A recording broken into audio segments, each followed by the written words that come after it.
guys, for today's vlog ay samahan niyo po akong gumawa ng isang masarap na homemade ice cream gamit lamang ang tatlong ingredients.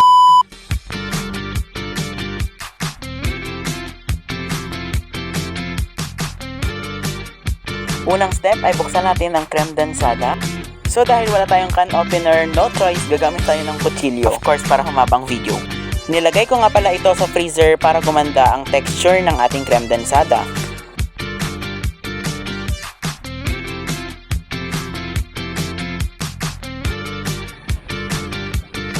Pagkatapos nga natin ilagay sa bowl, ay halu-haluin natin ito upang mas dumoble ang texture ng ating creme densada. Haluin lang po ng haluin at kapag ganito na po yung texture ng ating creme densada ay pwede na po ito. Isunod na po natin itong tinapay na nabili ko since walang Oreo, present naman si Jairo. Kung nagtataka po kayo kung bakit may tinapay, ay cookies and cream nga po ang gagawin nating flavor ng ating ice cream. Kapag ganito na nga po yung itsura ng ating tinapay, ay pwede na po natin itong ihalo sa ating creme densada.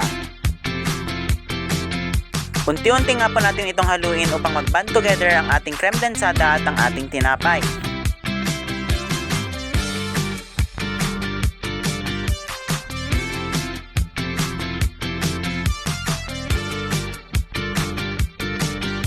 Dinagdagan nga po natin ang tinapay pero this time ay durog na po ang ating nilagay na tinapay.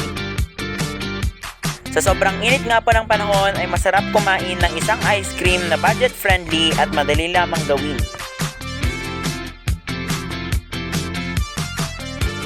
Kapag ganito na nga po yung itsura ay pwede na po ito.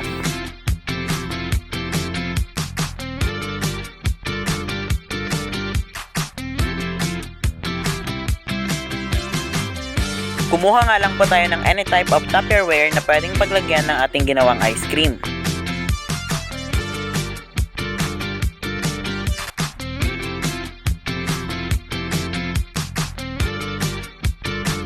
Isunod na nga po nating ilagay ang third ingredient natin na Milo. Gagawin nga po pala natin itong toppings ng ating ice cream upang mas lalong sumarap at gumanda ang ating ginagawang ice cream.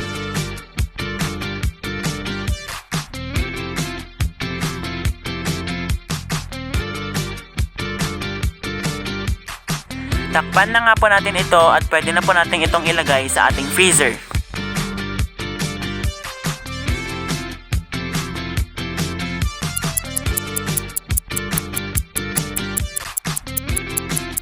After 12 hours or overnight ay pwede na po itong ginawa nating ice cream.